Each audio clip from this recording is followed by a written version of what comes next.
राष्ट्र निर्माण में बाधक तत्वों के पहले भाग में हमने राष्ट्र निर्माण में आने वाली बाधाओं को पढ़ा था, चर्चा की थी। अब दूसरे पार्ट में हम राष्ट्र निर्माण में आने वाली जो बाधक तत्व हैं उनको कैसे दूर किया जाए इस बारे में चर्चा करेंगे। सबसे पहला जो बाधा है, हमने कल चर्चा की थी अक्षेत्रवाद की समस्या। तो अक्षेत्रवाद की समस्या को समाप्त करने के लिए, उसको एक कम स्तर पर ले जाने के लिए सभी क्षेत्रों का समान विकास हो, जिससे देश के विभिन्न क्षेत्रों के लोगों में एक प्रकार से कह सकते हैं हीनता की भावना न हो। तो क्षेत्रवाद की समस्या का समाधान सभी क्षेत्रों का सर्वांगीण विकास करके ही किया जा सकता है। अगला, भाषाई झगड़े। भाषाई झगड़े भी देश की राष्ट्र निर्माण में बहुत बड़ी बाधक तत्व हैं। भारत जो कि अनेक भाषाओं बोलियों का देश है, उसमें त्रिभाषा फार्मूला अपनाकर इस समस्या का समाधान किया जा सकता है। कमजोर प्रशासन। कमजोर प्रशासन भी राष्ट्र निर्माण में एक बहुत बड़ी बाधा है, लेकिन प्रशासन को सुदृढ़ संविधान के दायरे में रहकर ईमानदार और एक परिश्रमी रूप देकर राष्ट्र निर्माण में आने वाली इस बाधा को दूर किया जा सकता है। गरीबी।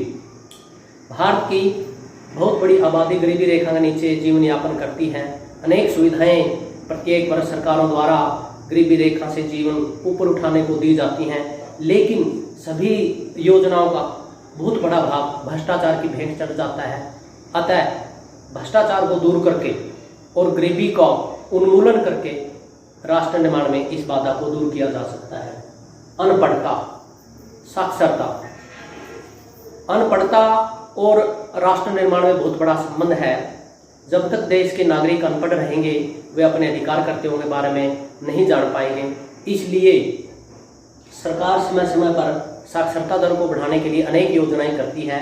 RTE और नई शिक्षा नीति भी इस ओर बढ़ता हुआ कदम है, जिसमें सभी नागरिकों की मूल जो शिक्षा है, मौलिक शिक्षा, उसका निःशुल्क प्रावधान किया जाएगा। इसके साथ साथ अनेक इंसेंटिव दिए जाएंगे, जिससे कि गरीब व्यक्ति अपने बच्चों को साक्षर बना सके और राष्ट्र निर्माण में आने वाली अनपढ़ता की बाधा को दूर किया जा सके।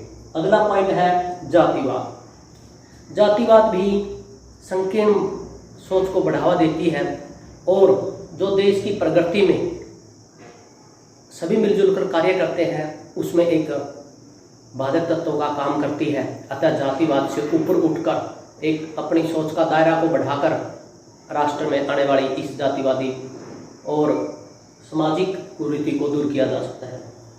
आतंकवाद। आतंकवाद राष्ट्र निर्माण में बहुत बड़ी बाधा है। देश का बहुत बड़ा संसाधन, देश के बहुत बड़ी एक प्रकार से सैनिक आतंकवाद को रोकने में लगे रहते हैं। आतंकवाद जब देश में चलता है तो उससे डर का माहौल, भय का माहौल व्याप्त होता है। देश उस मार्ग पर अग्रसर नहीं हो सकता जिसकी हम कल्पना करते हैं। आतंकवाद का एक कठोर दंडनीय नीति अपनाकर, इजराइल जैसी नीति अपनाकर ही इसको दूर किया जा सकता है। दोषपूर्ण शिक्षा प्रणाली राष्ट्र निर्माण में बहुत बड़ी बाधा है। इस दोषपूर्ण शिक्षा प्रणाली को दूर करके रोजगार परक शिक्षा व अवसरों को बढ़ाना इस दिशा में महत्वपूर्ण कदम साबित हो सकता है। भ्रष्टाचार। भारत में भ्रष्टाचार बहुत पुराने समय से कायम है। अनेक सरकारें आई जाई, लेकिन गरीबी का जीवन स्तर उतना ऊंचा नहीं उठ पाया जिसकी उस समय की या वर्तमान प्रशासन है जो कल्पना करता है। तो भ्रष्टाचार को मिटाकर उसका उन्मूलन करके ही देश को सच्चे अर्थों में एक अच्छे राष्ट्र का निर्माण किया जा सकता है। राजनीति का अपराधीकरण। राजनीति का अपराधीकरण भी भ्रष्टाचार और अनेक समस्याएं हैं उनको जन्म देता है। राजनीति में वही व्यक्ति आगे बढ़ता है जो अनेक प्रकार के वायदे करता है, जिन वादों को पूरा करना असंभव है। इसको रोकना भी राष्ट्र निर्माण में बहुत बड़ी बाधा साबित हो सकती है।